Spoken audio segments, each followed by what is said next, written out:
আসসালামু আলাইকুম। অনলাইন ক্লাসে সবাইকে স্বাগতম। আজকে আমি অনুশীলনী 2.6 এর শেষ প্রশ্ন এই অধ্যায়ের আলোচনা করব।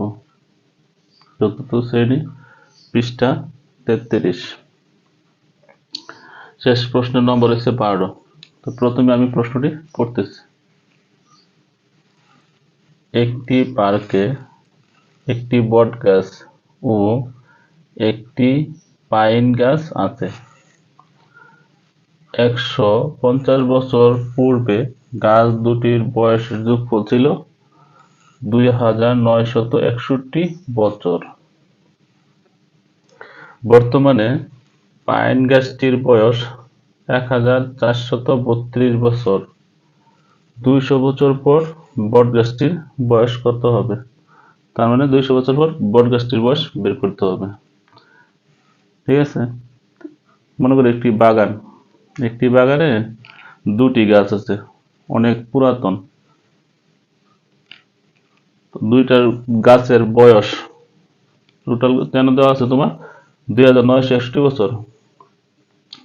সংখ্যা পরিবর্তন করেও আসতে পারে, কিন্তু নিয়ম একই। ঠিক আছে, তোমরা প্রশ্নটা পড়ে বুঝতে হবে যে কোন প্রশ্নে বের করতে হবে। অনেক সময় এনে দিচ্ছে বট গাছ বের করার জন্য, পাইন গাছও দিতে পারে বা অন্য গাছের নামও দিতে পারে, কিন্তু অঙ্ক ঠিকই নিয়মে হবে। গাছের নাম পরিবর্তন করলেও ঠিক নিয়মে হবে। ঠিক আছে, তাহলে প্রশ্ন সমাধান।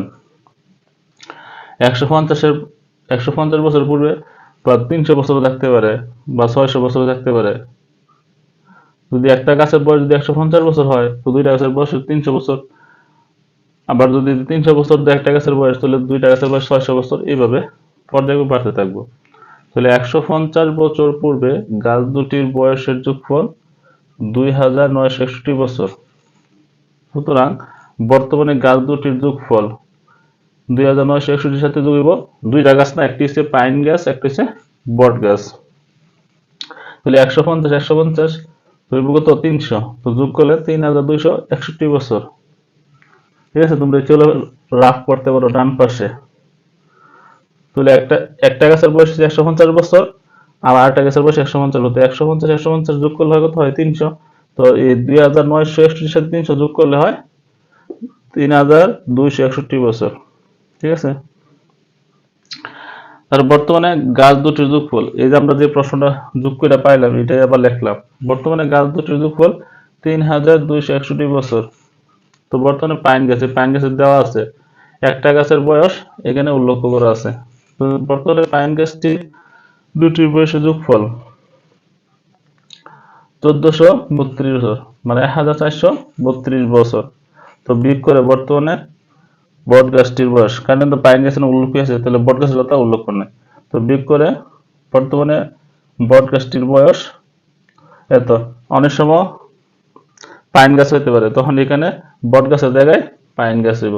তখন উল্টো হয়ে যাবে। তখন বলা থাকবো যে বর্তমানে বট গাছটির বয়স 1829 বছর, তখন পাইন গাছের বয়স হইব 1432 বছর। বা সংখ্যা পরিবর্তন করে একই নিয়ম হবে। তারপর প্রশ্ন হচ্ছে কি 200 বছর পর বট গাছটির বয়স কত হবে? সুতরাং 200 বছর পর বট গাছটির বয়স হবে, এই যে আমরা বিয়োগ করে যেটা পাইছি এটার সাথে 200 যোগ হবে। তাহলে এই যে ডান পাশে রাফ করা আছে, তো 2029 বছর। ঠিক আছে, তো পরীক্ষায় তোমার প্রশ্ন সৃজনশীল আকারে আসতে পারে, কিন্তু নিয়ম একই। সৃজনশীল এখানে প্রথম অংশটা যেটা আমরা যোগ করছি এটা ক দিতে পারে, দ্বিতীয় অংশটা হ দিতে, আর তৃতীয় অংশটা হতে পারে। তাহলে তো ক হতে পারে, হতে এভাবে নিতে হবে। তো সৃজনশীল প্রশ্ন পরবর্তী ক্লাসে আলোচনা করা হবে। ঠিক আছে, তো সে পর্যন্ত সবাই ভালো থাকো, সুস্থ থাকো। আল্লাহ হাফেজ। আসসালামু আলাইকুম।